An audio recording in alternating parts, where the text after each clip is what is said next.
మీ business ఏదైనా మీ ఊర్లో promotion చేయాలంటే అది సుమన్ టీవీతోనే సాధ్యం. ఇప్పుడే సంప్రదించండి.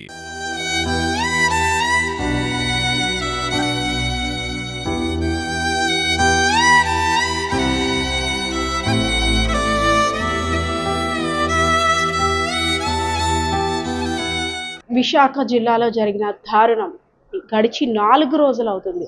అయినప్పటికి కూడా ప్రతి ఒక్కరికి కూడా టెన్షన్ వాతావరణమే. సో ప్రస్తుతం మనం అనూష ఎక్కడైతే నివసించిందో ఆ ఫ్లాట్లో ఉన్నాం. అనూష 3 డేస్ బ్యాక్ ఏదైతే 4 డేస్ బ్యాక్ జరిగిందో హత్య తర్వాత ఒక్కసారిగా ఇక్కడ నిర్మానుష్యంతో అంతా కూడా మనం గమనించాం. ఫ్యామిలీ మెంబర్స్ అంతా కూడా అనూష ఉంటున్న అప్పుడు గతంలో అనూష ఉన్న ఫ్లాట్కి అయితే వచ్చారు. వచ్చి తన జ్ఞాపకాలన్నీ కూడా చూస్తూ ఒక్కొక్కరు కన్నీరు మున్నీరుగా వెలిపిస్తున్న పరిస్థితి.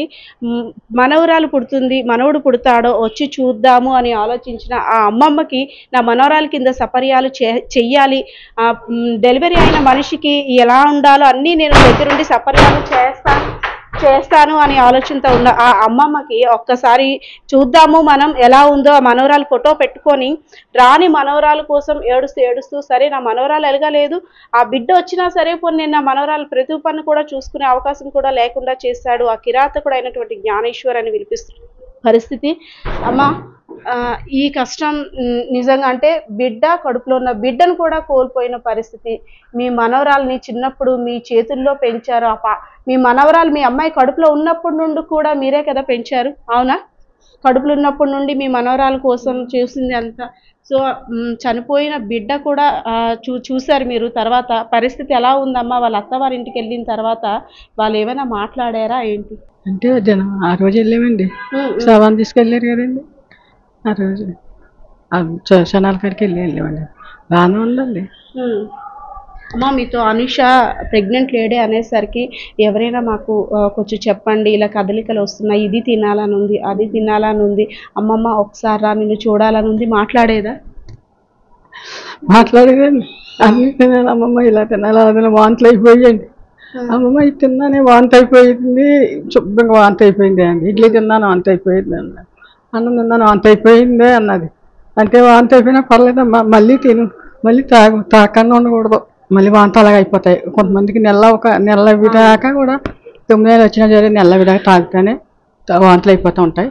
అయినా మళ్ళీ తాగాలమ్మా, నీ గురించి కాదు కడుపు పిల్ల కోసం తాగాల అని చెప్పి. అనూష పెళ్ళి అయిన తర్వాత ఇక్కడికి వచ్చేవారమ్మా మీరు? అనూష పెళ్ళి అయ్యాక వచ్చానండి. అప్పుడు బాగానే ఉండేవారా భార్య భర్తలు ఇద్దరు? ఆ జ్ఞానేశ్వర్ మీ మీద చిరాకు పడ్డం లేదంటే అవేమైనా చేసేవాడా? చిరాకు పడిపోయి కాదు కదండి, ఆడికి మాయ మరి కడుపులో మాయ ఏమున్నాడు అన్నది నాకు తెలియలేదండి. ఆడి కడుపులో మాయ ఉండేసేసాడండి బాబు, చేసాడు కానీ పైకి దొరకలేదండి బాబు. బాగానే చూసుకునేవాడు, అనూషను బాగా చూసుకునేవాడు కానీ కడుపులో మాయ పెట్టుకునే చూసేయండి ఆడు. మీరు ఎప్పుడు అడగలేదా మరి మీ అమ్మ నాన్న వాళ్ళు ఎవరు రావట్లేదు, మీ చుట్టాలు రావట్లేదు, ఏంటి పరిస్థితి, వాళ్ళు ఏం చేస్తున్నారు అని అడిగానండి. అనూష అయితే మీ అత్తగారు మాంగారు అంటే ఆవిడ అందండి, పెళ్ళి అవ్వాక అయ్యప్ప మీ చుట్టాలని ఆ చుట్టాలని వాళ్ళ చుట్టాలని పెట్టుకుని మళ్ళీ ఏ చేసుకుంటారంట కదండి, కుర్చీలో కూర్చోబెట్టుకుని అలా చేసుకుందామని అన్నాడు. సరే అయితే ఫోన్లో అయితే మరి ఇంత అంటే కొన్ని గంటల్లో డెలివరీ కూడా అయిపోతుంది, కడుపుతోటి ఉంది. సో ఈ కడుపుతోటి ఉన్నప్పుడైనా శ్రీమంతం చేయడానికో దేనికో మీ అత్తవారు వస్తారు కదా, దానికి కూడా ఎందుకు రాలేదని మీరు అడగలేదా? అడిగానండి. అడిగితే ఇంకా ఆడేం చెప్తలేదు కదా. ఇంకా ఇగో ఫ్రెండ్స్ అందరూ కూడా అందరూ కూడా నన్ను మంచితనంగా నేను పోయేదాన్ని అలాగే అనుకున్నాను. అలాగే అందరూ కూడా ఫ్రెండ్స్ అంతా కూడా నువ్వు ఇలా వెళ్ళేవి, అలా 3 మంది వచ్చి ఇది తెచ్చి కూర్చోబెట్టి కుర్చీలో కూర్చోబెట్టి ఇచ్చేవారే అని చెప్పిదండి. పోలేమ్మా ఈ మంచి చదువు తల్లిదండ్రులు లేకపోయినా నేను లేకపోయినా నీ దగ్గర నేను లేకపోయినా ఫ్రెండ్స్ అన్న బాగానే వస్తున్నారమ్మా అని పూటకి 4-5 చుట్టూ ఫోన్ చేసేదండి. వీళ్ళు అనూష వాళ్ళ అత్తవారి ఇంటికి వెళ్ళారు కదమ్మా మీరు, వెళ్ళలేదా? వెళ్ళలేదండి. అక్కడ వాళ్ళు అంటే వాళ్ళ పరిస్థితి ఎలా ఉంది? మన అమ్మాయి మీద వెళ్ళలేదండి, నేను ఇక్కడే ఉండిపోయాను, శ్మశానాల దగ్గర ఉండిపోయాను. నేను వాళ్ళ ఇంటికి గట్రా వెళ్ళలేదండి. ఏదో ఏడ్చేయారండి, ఆ దొంగ ఏడిపోయి ఏడ్చేయారండి. కానండి వాళ్ళది ఉందండి, వాళ్ళకి లేకుండా లేదండి. అయ్యో మా మనవరాలు చనిపోయిందని మనవరాల మీద కూడా ఏమి ప్రేమ అంటే జాలి గాని ప్రేమ గాని ఏమి వాళ్ళు బాధపడలేదా అక్కడ? బాధపడుతుందండి, మామూలుగా ఏడ్చారంటాం కదా, మామూలుగానే కదండి. కడుపులో ఆడికి ఉద్దేశం లేకుండా వాళ్ళ పని వాళ్ళు చేయగలపకుండా ఏది అవ్వలేదండి. కానీ పైకి దొరకలేదండి, పైకి దొరకనే లేదండి వాళ్ళు. ఎప్పుడైనా అనుష అమ్మమ్మ ఇలా కట్నం ఇద్దాము ఇస్తే మంచిది కదా, కట్నం అడిగే ఆలోచనలో ఉన్నారని అడిగాడా? ఎప్పుడు అడిగిందా అనుష ఎప్పుడైనా? అడిగినాకి నాతో ఏమి చెప్పదండి, ఎందుకంటే నేను ఏదో అంటాను మళ్ళీ ఏదో తెగబడుతుంది, ఏదో తెగబడుతుందో తోటి అన్నతో ఏమి చెప్పేవారు కదండి. నేను ఒకవేళ చెప్పింది చూడండి, అలాగే ఎంత చేసేవారు, అలాగే ఎంత చేసేవారు, అలాగే ఎంత చేసుకున్నావు అని అంటది. ఇది ఆవిడకి పెద్ద మాటలు గట్రా ఇష్టం ఉండేవి కదండి, గొడవలు గట్రా ఇష్టం ఉండేవి కదండి. అని ఇంకా ఆడితోనే జీవించాలని అనుకుందండి, ఆడితోనే జీవించాలని అనుకుని ఇలా చేసింది కదండి. నాతో ఇంత మాట ఎప్పుడు ఇలా ఉంటున్నాడే ఇలా చేస్తున్నాడే అని అనలేదండి. అనకపోయినా సరే కానండి, ఆడికి అయితే మాత్రం వచ్చినప్పుడు పలకరించడం అలా వచ్చేవాడు అంతే అండి, తెచ్చేవాడు అంతే. అంతేగానండి ఆడ అలా కడుపులో ఎట్టుకునే ఆడ ఆశ చేసేయడం కానండి బాబు. అయితే అనుష అయితే ఎప్పుడు నాతోటి ఇలా అనేది కదా. ఎలా చూడొచ్చమ్మా ఇది? అంటే కేవలం మీ మనవరాల మీద పెట్టుకున్నాడా పగ, లేదంటే కడుపులో ఉన్న బిడ్డ మీద, లేదా ఆడపిల్ల పుడుతుంది ఎందుకు అనేసి వారసుడు కావాలన్నా నా కొడుకే పుడుతున్నాడు అనేది. అమ్మమ్మ ఇలా పోయి ఇక్కడ పని చేసుకుంటే అమ్మ ఇక్కడ ఉన్నాడు, అమ్మ ఇక్కడ ఉన్నాడు, అమ్మ ఇక్కడ ఉన్నాడు అని చెప్పుకుంటూనే వచ్చేదండి నాకు. అమ్మ ఇక్కడ ఉన్నాడు అని చెప్పుకుంటూ వచ్చేది. అలా ఉంటుంది నీకు ఎలా వచ్చేది, అలా ఉంటుంది. పోలే అమ్మ, మగ పిల్ల అయినా పర్లేదు, ఆడపిల్ల అయినా పర్లేదు, ఆడపిల్లే నయ్యమే బాబు, ఆడపిల్ల నీకు ఉద్యోగాలు చేసేస్తుంది ఇప్పుడు, ఎవరైనా ఒకటే అని ఎటకారంగా అలాగ అన్నిట్లేండి, ఎటకారంగా అన్నిటి నాతో నన్ను ఆడించేది. నేను ఆదివారం నాడు ముందు వచ్చి వెళ్ళిపోయానండి. ముందు వచ్చి నాకు అక్కడ 2 పిల్లలు ఉన్నారు, చిన్న కూతురు పిల్లలు ఉన్నారండి. వాళ్ళని చూసుకున్నాక వెళ్ళాలని మళ్ళీ ఆ కుటుంబం వాళ్ళని చూసుకున్నాక వెళ్ళాలైతే వెళ్ళిపోయినండి. మళ్ళీ అలాగ వెళ్తామండి. కానీ అమ్మమ్మ ఉండిపోవచ్చు కదే అందండి. అమ్మ ఉండిపోవచ్చు కదంటే ఎక్కడ ఉండిపోతానే, మరి వాళ్ళు ఉన్నారు కదా, మరి వాళ్ళని అక్కడ చూడాలా, ఇక్కడ మరి నేను చూడాలని వెళ్ళిదానే. కానీ మళ్ళీ ఇలాగే పురుడు ఎక్కడ పోసుకుందామని ప్లాన్ చేసుకుంది, ఇక్కడేనా లేదంటే మీ దగ్గరికి వచ్చేద్దామనా? పురుడు అయిన తర్వాత మీ దగ్గరికి వచ్చేద్దాం? పురుడు అయ్యాకనే రానందండి, పురుడు అయ్యాక కూడా రానండి. పురుడు పోసుకొని కానీ కూడా నేను పోలేవే అక్కడికి వచ్చేయి, నా ఇల్లు బాగోదంట. బాగోదంటే నా ఇల్లు బాగోకపోతే ఇల్లు తీసుకో, అద్దె నువ్వు కట్టుకో, ఇల్లు తీసుకుని అద్దె కట్టుకో, అద్దె కట్టుకుని పురుడు వేసుకుని నేను ఉండి పెట్టి చేసి నేను చేస్తాను అంటే రాను గని వదిలేసి ఎలా వస్తాను అన్నదండి. ఎన్ని ఇల్లు మారారమ్మా పెళ్ళి అయిన తర్వాత? సామాన్లు కూడా పెద్దగా ఏమీ లేవు, సోఫాలు కానీ ఏమీ లేవు. అంటే బిడ్డ పుడుతుందంటే ఈ మధ్యలో చాలా సామాన్లు అమర్చుకుంటారు. ఎన్ని ఇల్లు మారారు పెళ్ళి అయిన తర్వాత వీళ్ళు? పెళ్ళాక అక్కడ ఏంటమ్మది అదేదో ఏం పేట అంటే అక్కడ ఒక పేటలో ఉండిపోయారండి. అక్కడనండి ఇక్కడ మారారు అంతే అండి. ఇక్కడైతే ఇదిటే ఇంత దూరం వచ్చేసేవేటే అన్నాను. ఇంత దూరం వచ్చాయంటే అమ్మమ్మ ప్రశాంతంగా ఉంది, ఇక్కడ పర్లేదు ఫోన్లే, అద్దె 8,000 అద్దె, ఏదో కరెంట్ తోటి 10,000 అవుతుంది, అంతేగాని ఇక్కడికి వచ్చేసాను, ఫోన్లే ప్రశాంతంగా ఉన్నదని అన్నదంతే అండి. ఒక ధైర్యం కదా. ఎక్కువ ఈ ఫ్లాట్స్ లో ఉన్న వాళ్ళంతా కూడా పోలీస్ డిపార్ట్మెంట్ కి సంబంధించే వాళ్ళే ఉండేవారు. సో అది కూడా కొంచెం సెక్యూర్ అని ఆలోచించుకుందంటారా మీ మనవరాలు? అలాగే అనిపోయిందండి. తలుపు కూడా వేసుకునేది కాదండి బాబు, తలుపు కూడా వేసుకునేది కాదు. ఆ భోజనం తినేసి అంతా అలాగా తినేసేయండి, వెళ్ళి ఆ ఫోన్ ఆడుకోవడమేండి, ఆ ఇల్లుతో ఆ ఫోన్ ఆడుకోవడమేండి. ఆడు వచ్చేవాడు ఏదో తినేసి, తిండి అయితే మాత్రం ఆ పుల్ల తినిపోడు అండి. ఆడు తిండి అయితే పులే తింటమే, ఇంకా పని తింటమే, దొంగ తిండి తిన్నట్టు తింటాము తినిపోడండి. నా మాట అన్నానండి, ఏటే బాబా తిండేటే బాబా అని అంటే మాట ఎత్తాడే పిచ్చోళ్ళగా తిండి తినేస్తాడో అదేటన్నా తినేస్తాడో ఏటో మరి. శుద్ధి శుభ్రం కూడా ఉన్నదే అని అందండి ఆ మాట.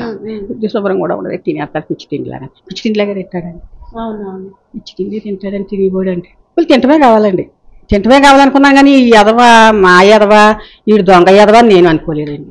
దొంగ ఎదవని ఎలాగనుకుంటానండి నేను? అందరూ కూడా అంటే బాగా చూసుకుంటాడు ఆవిడ్ని, అందరూ అలాగే చెప్పుకున్నారు. అది నీకు పూర్తిగా నమ్మిందండి. కానీ ఇంత పిసర కూడా ఆడిని పట్టుకోలేకపోయింది. ఇంత పిసర పట్టుకుంటే అమ్మమ్మ ఇలాగే అంటే నేను చూసుకుందండి.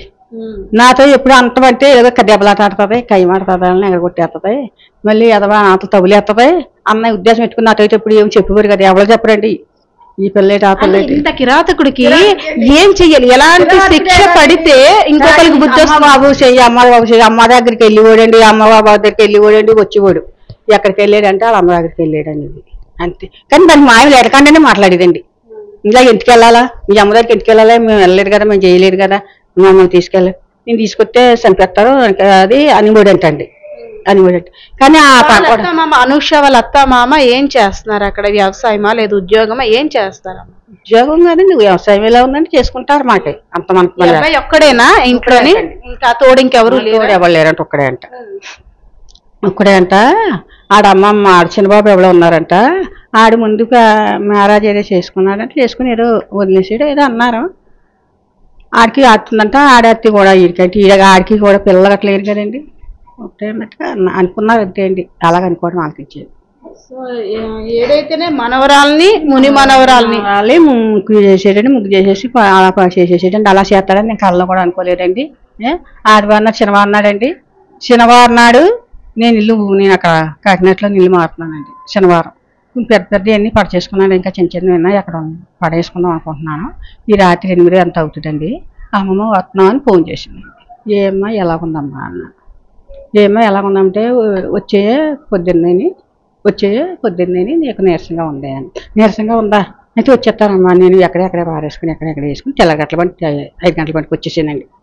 నేను 5 గంటల బండికి వచ్చేసాను. వచ్చేటప్పుడు 11 అయిందండి. 10:30 దాటేసి 11 అయిపోయిందండి. 11 అయిపోయేటప్పటికి వచ్చాను. వచ్చేటప్పుడు కదేమో ఫోన్ అన్న చేయదేమమ్మా. ఫోన్ చేసేదాన్ని బండిలో గట్ట ఉండగా ఆవిడ చేసేదండి. ఆవిడ చెప్తే వస్తున్నానమ్మా అని. అలా ఫోన్ చేయలేదండి. నేను చేయక వచ్చేసాను. మామూలుగా అయ్యాక తెలుసుకునండి వచ్చేసాను. తెలుసుకొచ్చేస్తే అది మీద తెలుసుకుని వచ్చేసావో ఎలాగొచ్చావో ఎక్కడ పోయావో అనుకుంటున్నాను. బాగానే వచ్చేసాను ఎలాగలాగా వచ్చేసాను. ఆటో కట్టించుకుని అన్నాను. వచ్చానండి. వచ్చాక కూర తెచ్చాడండి. వెళ్ళాడు మార్కెట్కి వెళ్ళాడు. వచ్చాక మార్కెట్కి వెళ్ళాడండి. మార్కెట్కి వెళ్ళి మాంసం తెచ్చాడు. మేక మాంసం తెచ్చాడండి. అంతా కైమా కొట్టించుకొచ్చాక నేను కూడా చెప్పానండి, నువ్వు ఏ పని చేయకమ్మా, నేను వచ్చాక చేస్తాను. ఏ పని చేసుకోకు, నువ్వు చేసుకోలేవు కదా, వాంతులు అయిపోతున్నాయి కదా, నేను వచ్చాక చేస్తాను. సింకులో ఈ గొడగట్ట నేను తోముకొని నేను వచ్చాక తోముకుంటాను అనేసి వచ్చాను. 1/2 కేజీ మాంసం పట్టుకొచ్చాడండి. ఏ కాయగూరలు తెచ్చాడండి. తెచ్చి అక్కడ పడేసాక వంట చేసానండి. వంట చేసుకుంటే ఇవన్నీ శుభ్రం చేసేసుకున్నానండి. వంట చేస్తే శుభ్రం చేసేసుకునేటప్పటికి ఈ 2 అవుద్దండి. తినేటప్పటికి 2 అవ్వాక అమ్మమ్మ బయటికి వెళ్తావా అన్నారు. 2:30, 3 అవుతుందండి.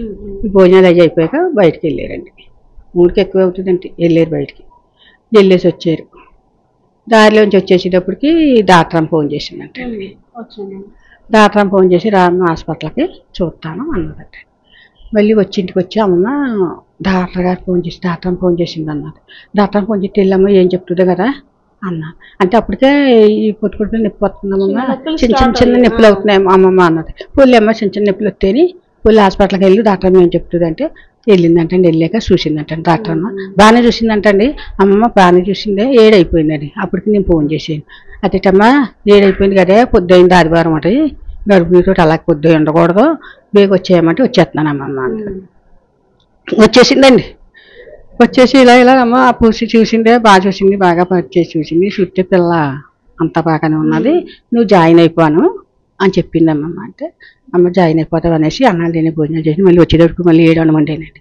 జాయిన్ అయిపోదాం అనేసి అన్నాలు పెట్టేసాక జాయిన్ అయిపోదాం అంటే అంతట్లోకి మరి ఇది అన్నాడంటండి పొద్దున్న జాయిన్ అవుదాం అన్నాడు. పొద్దున్నింటికే జాయిన్ అయిపోదాం అంటే మళ్ళీ జాయిన్ అలాగ అంటున్నాడు కదా అన్నదండి. అలాగ అంటున్నాడా మళ్ళీని. అలా సరే అయితే నేను పొద్దున్నే అన్ని పనులు చేసేసుకుంటానులే, బేగా లేచేస్తానులే, నేను బేగా లేచేస్తాను, నేను 5 గంటలకు అలా లేచేసి గబగబా పని చేసేసుకుంటాను, నీకు ఇడ్లీ అది వండేస్తాను. వత్త ఏం చేసిందంటే అండి పిండి తెచ్చుకుంటా. వత్త ఇడ్లీ పిండి తెచ్చింది. ఇడ్లీ పిండి తెచ్చుకుంటే ఆడెట్టినామా నువ్వు బొంబాయి చట్నీ చేసే బేగా అయిపోతుంది, బొంబాయి చట్నీ చేసేయండి. సరే అమ్మా అనేసి. అంటే రేపు పొద్దున్న డెలివరీ అవుతుంది అన్న పాపం తన పని తనే చేసుకునేది. ఎంత తేలిగ్గా తిరిగేసిందండి. తేలిగ్గా తిరిగేసిందండి బాబు. బాగానే ఉండేది. అబ్బాయికి కూడా కనీసం ఈ టైంలోనే ఎవరిని ఒకరు ఉంచాలి, ఏ రాత్రికి నొప్పులు వస్తుందో డాక్టర్ అనేసి అని ఆలోచన అబ్బాయి కనీసం మీతోట గానీ ఎవరితో గానీ అనలేదు. కానీ పగి ఎదుగుంటే అతను అవసరమైతే కారు నాకున్నది కారు తాళం అది ఇక్కడే ఉంటదండి అది చెప్పాడండి. ఇలా చెప్పాడా అన్నయ్య గారు ఇలాగ అన్నారు అని నాకు చెప్పిందండి. ఆడు ఏం చేసాడండి, అందులో అక్కడ వచ్చి కూర్చున్నాడండి. కుర్చీ ఉంది అక్కడ. ఇదేదో ఫోను మరి అదేటైతే ఉంటుంది పెద్దది క్యాప్ పట్టుకెళ్ళాడండి. అవి 2 చూడలేదు నేను. అక్కడ కూర్చొని చూసుకున్నాను. ఎప్పుడు చూసుకోలేండి, ఇప్పుడు వచ్చి నేను చూడలేదండి. అది పొద్దున్నే లేగుతూ నేను చూడలేదండి. అయాలు అక్కడికి వచ్చి కూర్చున్నారు కానీ ఇంటికి కూర్చున్నాడు అనుకున్నాను కానీ ఈ రకంగా కూర్చున్నాడని నేను అనుకోలేదండి అండి. అయితే అని మురికాయలు లేకపోతే ఇద్దరు బాబు అని లేదుటి మాట్లాడుతుంది అంటానండి. మాట్లాడుతుంది ఇలాగ వచ్చాను ఇక్కడికి వచ్చే మాట్లాడుతుంది అని మాట్లాడుతుంది బాబాయ్ అన్నానండి. అంటే మాట్లాడతలేదా అని వచ్చాడండి. అని మాట్లాడతలేదని వచ్చి అను బాబాయ్ కొట్టకు అలాగనుకో ఆంబులెన్స్ ఫోన్ చేయి లేకపోతే డాక్టర్ గారికి ఫోన్ చేసి డాక్టర్ అమ్మకి ఫోన్ చేసి అలా చేయకు అన్నానండి. అను లేకు అని ఈ చెయ్యి పెట్టుకుంటే లేదండి అను అను అన్నాను అని అంటే లేలా లెక్క చెప్తాను బాబాయ్ లెక్కదికి బాబాయ్ కొడుకు లెక్కదికి బాబాయ్ అని ఎత్తున్నాను అని ఎత్తుంటే లేదమ్మా లేదు ఫ్రెండ్స్ ఉన్నా ఫ్రెండ్స్కి ఫోన్ చేసే బాబాయ్ ఫ్రెండ్స్కి ఫోన్ చేసే బాబాయ్ అంటే ఫ్రెండ్స్కి ఎత్తా అయిపోయిందమ్మా అంటున్నాడు బాబాయ్ అయిపోయింది బాబాయ్ అయిపోయిందా బాబాయ్ అయిపోలేదు బాబాయ్ వదిలేసాడు కింద పడిపోయినా ఇలా పడిపోయాను అనకాకే కింద ఎదుర్కొంటున్నా వాళ్ళని అంటే వచ్చారండి వాళ్ళు ఇది మాకు తెల్లలేదండి అని వచ్చారండి వచ్చేప్పుడు కావాలంటే మళ్ళీ వాళ్ళకి ఇద్దరు వచ్చాక ఈ కాళ్ళు చేతులు ఇలా పట్టుకునండి అందులో లిఫ్ట్లో పెట్టి బాబాయ్ లిఫ్ట్లో ఎలా పెట్టాకండి బాబాయ్ ఇలా బాగా పట్టుకుని బాబాయ్ ఇలా ముడిచిపెట్టేస్తున్నాండి అప్పటికే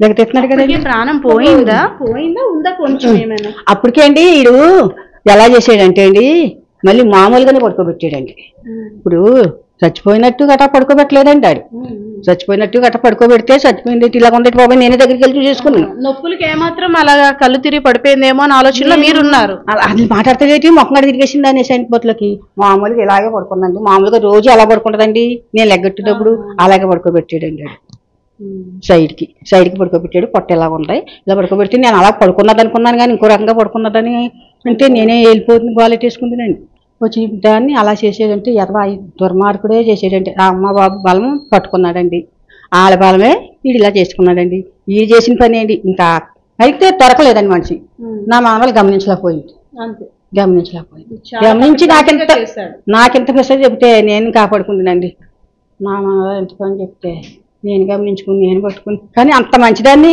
అంత జీవితంలో మంచిదాన్ని ఇప్పుడు నేను ఎక్కడ చూడలేదండి నేను ఎక్కడా చూడలేదండి బాబోయ్ ఎందుకంటే అనుష పుట్టినప్పటి నుండి కూడా ఈమె చేతుల మీద పెరిగింది అనుష బిడ్డను కూడా ఈమె పెంచాలనే తలకాయలు ఆడింది సో మరి కొన్ని గంటల్లో పాప కూడా వస్తుంది పాప బాబా వస్తారు ముని మనవడు నవ్వుల్ని చిందిస్తాడు నేను ఆడుకుంటాను ఇంకా సపర్యాలు చేస్తానని ఆలోచన ఉన్నప్పుడు ఇంత కిరాతకంగా వ్యవహరించడం పట్ల తను కూడా కోలుకోలేకపోతుంది ఎందుకంటే ఇంకా జరిగిందా జరగలేదు ఇది ఒక అయోమయ పరిస్థితిలో ఉంది ఆ రోజు జరిగిందంతా కూడా ఇంకా నా కళ్ళ ముందే ఆడుతుంది ఆ రోజు కూర తేవడం గానీ తను బయట ఆడుకోవడం గానీ ఫోన్ లో చూసుకోవడం అంతా నా కళ్ళ ముందే జరుగుతుంది ఒక మాయం అయిపోయినట్టు ఇన్సిడెంట్ అంతా ఆ రోజు జరిగింది ఇప్పుడు కూడా నేను తేరుకోలేని పరిస్థితిలో ఉంటున్నాను చూస్తున్నారు కదా అమ్మమ్మ అసలు ఏంటంటే తను ఉందేమో అనే భ్రమలో మాత్రమే ఉంది అసలు అంతా అలా కళ్ళకు కట్టినట్టు ఇమాజినేషన్ కూడా నా కళ్ళ ముందు ఇలా జరిగింది ఇలా పిన్ టు పిన్ కూడా చెప్తుంది అంటే ఆవిడ ఎంత దీనిగా